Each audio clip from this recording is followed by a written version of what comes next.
You're doing too much with your brain. I would argue that we need to do less with our brains. I'm listening to this great podcast with Anil Seth on Alex O'Connor, and they're talking about how artists, when they see things, they see things in a different way than most of us. If you take a regular non-artistic adult and you ask them to draw an orange mug, they'll just get out the orange marker and they'll just draw the mug.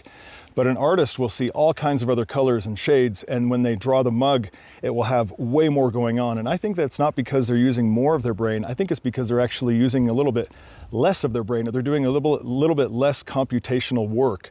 They're allowing the sensory information to come into them, and they're not filtering it out. So they actually see reality maybe more as it is.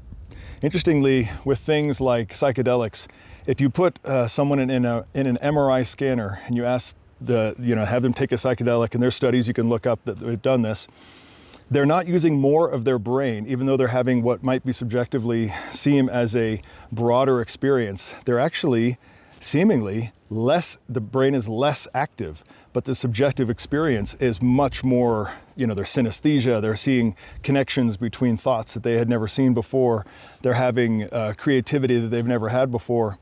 And my thought is, and I think many people think this, that it's because they're doing less with their brain. If you take someone who's autistic, for example, and they actually have a difficulty with sensory input, getting too much sensory input. And so they'll usually close themselves off purposefully from the sensory input. The movie Rain Man, where he can't help but count the 246 toothpicks on the ground. He couldn't not count them because there's still 4 left in the box that the waitress is carrying.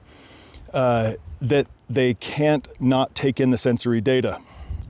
But at the same time, I think that might be part of the goal of what we want to do if we want to be more present. If we want to have more aliveness, more consciousness, then we need to do less with our brains. I think that the reason we get a lot of the problems we do, like the psychological problems like depression and anxiety, is because we are thinking too much, not because we are not thinking enough.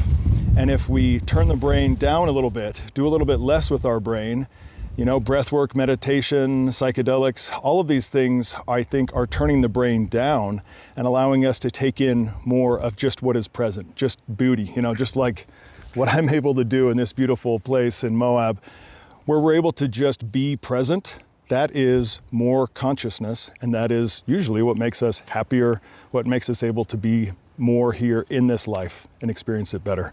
So try to do a little bit less thinking from now on and see how life goes.